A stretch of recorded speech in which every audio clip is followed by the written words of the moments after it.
Hey, Jeff here. One thing I don't talk too much about, and I had just put up a little post about flexibility and using the True Stretch machine, which is a fantastic machine, by the way. But flexibility is something that's very important, and as we age, and especially if you're into exercise and so forth, and maybe even more so if you're not in exercise, because keeping those joints flexible and keeping the muscles stretched out is very important. But flexibility is one of those things that, especially guys, I know for myself, I kind of avoid it. For whatever reason, it's just something that I don't do. I don't enjoy doing.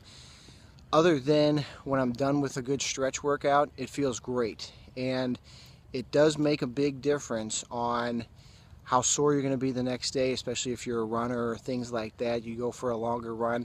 Getting that flexibility stuff in, working those bigger muscle groups, whether it's the hamstrings, those things are always tight on men.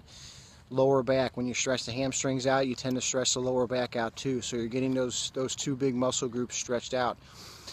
But also, just like when you're talking about your strength, you should keep your strength exercises consistent. You work the chest, you work the back, keeping everything balanced. Same way is true for your flexibility. You're going to stretch out your hamstrings, make sure you stretch out your quadriceps. Those are two opposing muscle groups that you got to keep them in balance. If one is stronger than the other, you're going to have an imbalance there.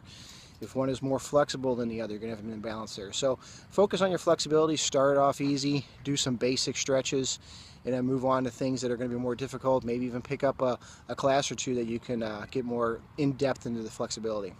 All right, love for you to follow this YouTube channel, share it with your friends and family, and we'll talk to you again soon.